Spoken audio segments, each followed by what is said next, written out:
नमस्कार दोस्तों, स्वागत है आपका हमारे चैनल पर। आज हम एक बेहद महत्वपूर्ण और व्यापक धर्म के बारे में जानेंगे जिसका नाम है इस्लाम। इस वीडियो में हम इस्लाम धर्म की उत्पत्ति, उसकी मान्यताएं, परंपराएं और इसके अनुयायियों की जीवन शैली के बारे में विस्तार से चर्चा करेंगे। इस्लाम दुनिया के सबसे बड़े धर्मों में से एक है और इसके अनुयायी लगभग हर देश में पाए जाते हैं। यह धर्म 6वीं सदी में अरब प्रायद्वीप में शुरू हुआ और आज पूरे विश्व में फैला हुआ है। इस वीडियो के माध्यम से हम इस्लाम के मूल सिद्धांतों और इसकी शिक्षाओं को समझने का प्रयास करेंगे। इस्लाम की शुरुआत 3 ईस्वी में हुई जब पैगंबर मोहम्मद को पहली बार अल्लाह की ओर से संदेश मिला। पैगंबर मोहम्मद का जन्म मक्का में हुआ और उनका जीवन इस्लाम धर्म कीनी में महत्वपूर्ण रहा। मक्का में पैगंबर मोहम्मद को अल्लाह के संदेश मिलना और उनका प्रचार करना। पैगंबर मोहम्मद का जीवन इस्लाम धर्म कीनी रखने में अत्यंत महत्वपूर्ण रहा है। उनकी पैगंबर बनने की कहानी ईस्वी में शुरू होती है जब वे मक्का के हिरा पर्वत की एक गुफा में ध्यानमग्न थे। यह वह समय था जब उन्हें पहली बार अल्लाह का संदेश प्राप्त हुआ। पैगंबर मोहम्मद अक्सर मक्का के पास हिरा पर्वत पर जाते थे जहां वे ध्यान और प्रार्थना में समय बिताते थे। एक रात जब वे गुफा में थे तो उन्हें जिब्राइल गैब्रियल नामक फरिश्ता दिखाई दिया। जिब्राइल ने उन्हें अल्लाह का संदेश सुनाया और कहा, इक़रा। यह घटना इस्लाम में पहले रहस्योद्घाटन के रूप में जानी जाती है। शुरुआती संदेशों में अल्लाह की एकता, न्याय और मानवता के प्रति प्रेम और दया की बातें शामिल थीं। पैगंबर मोहम्मद ने सबसे पहले अपने परिवार और करीबी मित्रों को इस संदेश के बारे में बताया। उनकी पत्नी खदीजा और उनके चेहरे भाई अली व्यक्ति थे जिन्होंने इस्लाम को स्वीकार किया। पैगंबर मोहम्मद ने धीरे धीरे इस्लाम का संदेश मक्का के लोगों तक पहुंचाना शुरू किया। उन्होंने काबा के आसपास के क्षेत्रों में और मक्का के बाजारों में इस्लाम की शिक्षाओं का प्रचार किया। प्रारंभिक दिनों मक्का के प्रमुख और समृद्ध परिवारों ने पैगंबर मोहम्मद और उनके अनुयायियों का विरोध किया। वे इस्लाम के संदेश को अपने पारंपरिक धार्मिक विश्वासों के लिए खतरा मानते थे। इसके परिणामस्वरूप पैगंबर मोहम्मद और उनके अनुयायियों को बहुत सी कठिनाइयों और उत्पीड़न का सामना करना पड़ा। इस कठिन समय में पैगंबर मोहम्मद ने धैर्य और दृढ़ता का परिचय दिया। उन्होंने अपने अनुयायियों को भी सहनशीलता और विश्वास में दृढ़ रहने के लिए प्रेरित किया। उन्होंने शांति और करुणा के माध्यम से इस्लाम के संदेश को फैलाना जारी रखा। मक्का में बढ़ते उत्पीड़न के कारण पैगंबर मोहम्मद और उनके अनुयायियों ने 6 ईस्वी में मदीना की ओर हिजरत किया। यह घटना इस्लामिक कैलेंडर की शुरुआत मानी जाती है। मदीना में उन्हें एक सुरक्षित और स्वागत योग्य समुदाय मिला जिसने इस्लाम को खुले दिल से अपनाया। इस प्रकार पैगंबर मोहम्मद ने मक्का में प्रारंभिक संदेशों के माध्यम से इस्लाम का प्रचार किया और तमाम कठिनाइयों के बावजूद इस धर्म की नींव रखी। उनका जीवन और संघर्ष इस्लामिक इतिहास का एक महत्वपूर्ण अध्याय है जो हमें धैर्य, दृढ़ता और विश्वास की सिखावनियां देता है। मदीना की हिजरत और इस्लामिक कैलेंडर की शुरुआत। मक्का में पैगंबर मोहम्मद और उनके अनुयायियों को लगातार उत्पीड़न और विरोध का सामना करना पड़ा। मक्का के प्रमुख कुरैश जनजाति ने इस्लाम के बढ़ते प्रभाव को देखते हुए पैगंबर मोहम्मद और उनके अनुयायियों के साथ बुरा व्यवहार किया। इस्लाम के अनुयायियों पर अत्याचार, सामाजिक बहिष्कार और आर्थिक प्रतिबंध लगाए गए। मक्का से लगभग किलोमीटर उत्तर में स्थित यसरिब शहर, जो बाद में मदीना के नाम से जाना गया, के लोग पैगंबर मोहम्मद के संदेश से प्रभावित हुए। यसरिब के कुछ प्रमुख व्यक्तियों ने मक्का आकर पैगंबर मोहम्मद से मुलाकात की और उन्हें अपने शहर में आने का निमंत्रण दिया। यसरिब के लोग चाहते थे कि पैगंबर मोहम्मद उनके बीच आकर शांति और सद्भाव स्थापित करें। मक्का में बढ़ते खतरे को देखते हुए पैगंबर मोहम्मद ने अपने अनुयायियों को मदीना की ओर हिजरत करने का आदेश दिया। ये प्रवासन धीरे धीरे हुआ और कई मुस्लिम परिवार मदीना की ओर चले गए। अंततः 6 ईस्वी में पैगंबर मोहम्मद और उनके प्रिय मित्र अबू बकर भी मदीना के लिए रवाना हुए। मदीना की हिजरत की यात्रा बहुत ही गुप्त और सावधानी पूर्वक की गई। पैगंबर मोहम्मद और अबू बकर ने कई दिनों तक गुफाओं में समय बिताया ताकि कुरैश जनजाति के लोग उन्हें पकड़ न सकें। अंततः वे मदीना पहुंच गए जहां उन्हें गर्मजोशी से स्वागत मिला। मदीना पहुंचने पर पैगंबर मोहम्मद और उनके अनुयायियों को एक नई आशा और सुरक्षा मिली। मदीना के लोग, जिन्हें अंसार कहा जाता है, ने मक्का से आए मुसलमानों, जिन्हें मुहाजिर कहा जाता है, को अपने भाई बहनों की तरह अपनाया। इस तरह मदीना एक इस्लामी राज्य का केंद्र बन गया और यहाँ पर इस्लामिक समाज की नींव रखी गई। हिजरत की घटना इस्लामिक कैलेंडर की शुरुआत मानी जाती है। इस्लामिक कैलेंडर को हिजरी कैलेंडर कहा जाता है और यह ज़ीद ईस्वी से शुरू होता है। यह कैलेंडर चंद्रमा के चक्र पर आधारित है और इस्लामी महीनों और धार्मिक त्योहारों की तिथियां इसी कैलेंडर के अनुसार निर्धारित की जाती हैं। हिजरत केवल एक भौगोलिक प्रवासन नहीं था, बल्कि यह इस्लामिक इतिहास की एक महत्वपूर्ण घटना थी। यह इस्लाम के अनुयायियों के लिए एक नई शुरुआत का प्रतीक था। मदीना में इस्लामिक समाज ने न्याय, भाईचारे और समर्पण के मूल सिद्धांतों पर आधारित एक समाज की स्थापना की। इस प्रकार मदीना की यात्रा, जिसे हिजरत कहा जाता है, इस्लामिक इतिहास में एक महत्वपूर्ण मोड़ था। यह प्रवासन इस्लामिक कैलेंडर की शुरुआत का प्रतीक है और इसे इस्लाम के अनुयायियों के लिए एक नई उम्मीद और सुरक्षा के रूप में देखा जाता है। इस्लाम के प्रसार की कहानियाँ, प्रमुख युद्ध और शांति संधियाँ। इस्लाम की शुरुआत 7वीं सदी में अरब प्रायद्वीप में हुई। मदीना में स्थापित होने के बाद इस्लाम का प्रसार मक्का और उसके आसपास के क्षेत्रों में तेजी से हुआ। पैगंबर मोहम्मद के नेतृत्व में इस्लामिक समुदाय ने कई चुनौतियों का सामना किया और विभिन्न युद्ध और शांति संधियों के माध्यम से इस्लाम का प्रसार किया। बद्र की लड़ाई, ईस्वी। इस्लाम के शुरुआती दिनों में बद्र की लड़ाई एक महत्वपूर्ण घटना थी। मदीना के मुसलमानों और मक्का के कुरैश के बीच ये लड़ाई हुई। इस लड़ाई में मुस्लिम सेना ने विजय प्राप्त की, जिसने इस्लामिक समुदाय का मनोबल बढ़ाया और इस्लाम के प्रसार में महत्वपूर्ण भूमिका निभाई। उहुद की लड़ाई, वह ईस्वी। बद्र की लड़ाई के बाद कुरैश ने मदीना पर हमला करने की योजना बनाई। उहुद की लड़ाई में मुसलमानों को कठिनाइयों का सामना करना पड़ा और उन्हें हार का सामना करना पड़ा, लेकिन इस हार ने मुसलमानों को संगठित और मजबूत बनाया, जिससे वे भविष्य की चुनौतियों के लिए तैयार हो सके। खंदक की लड़ाई, ईस्वी।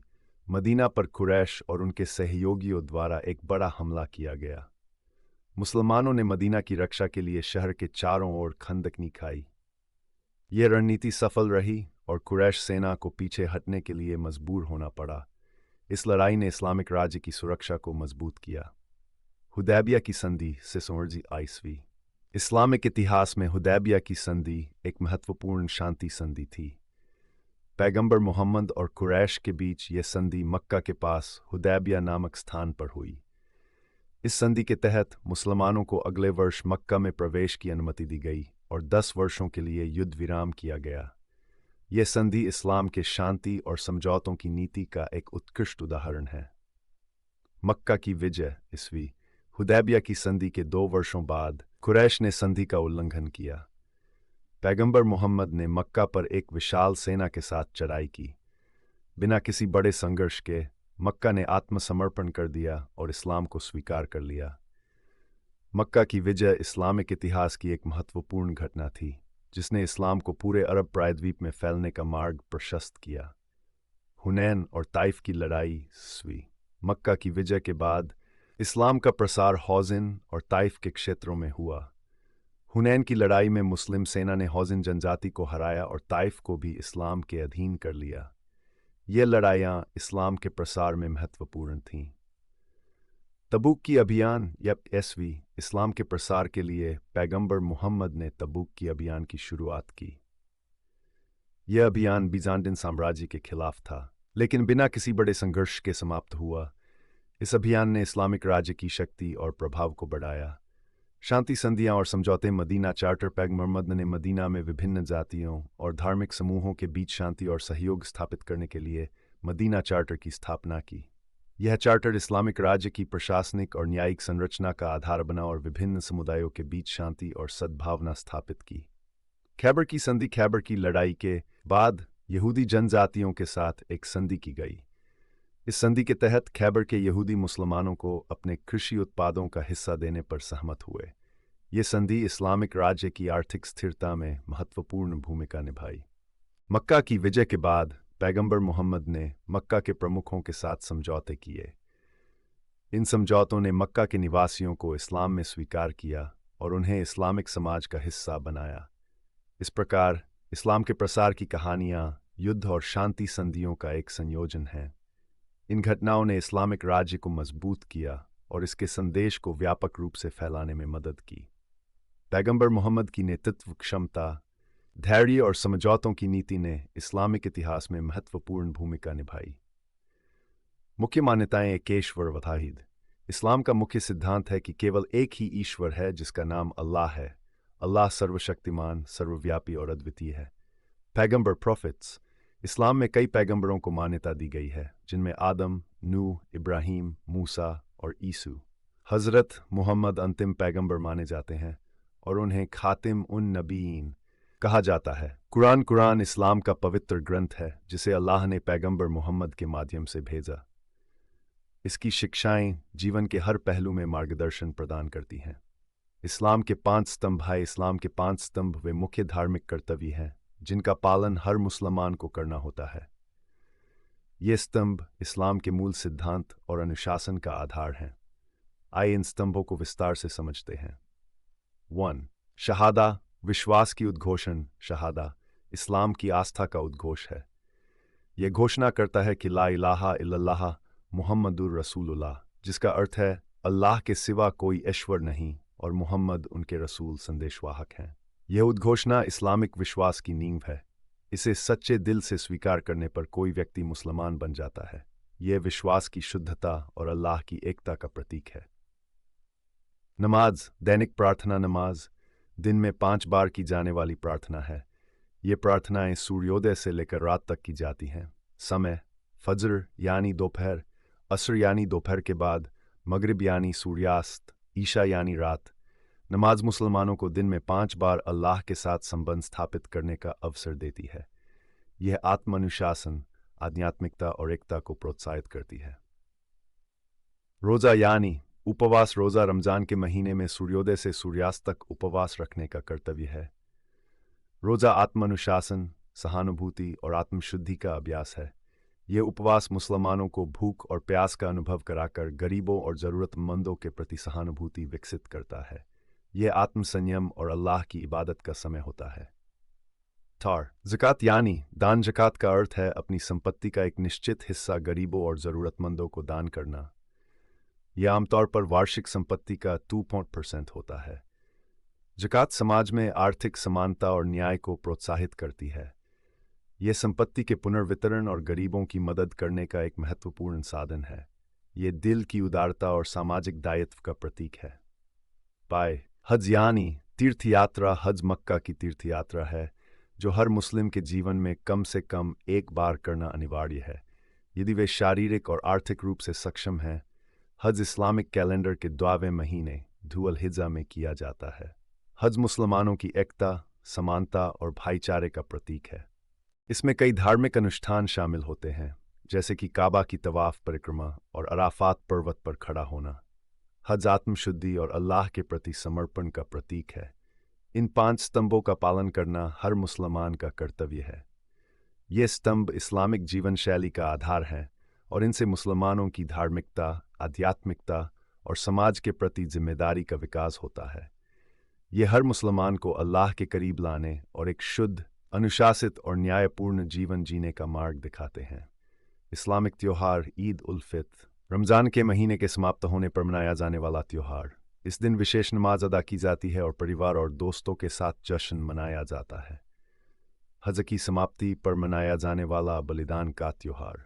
इस दिन जानवरों की कुर्बानी दी जाती है और इसका मांस गरीबों और ज़रूरतमंदों में बांटा जाता है।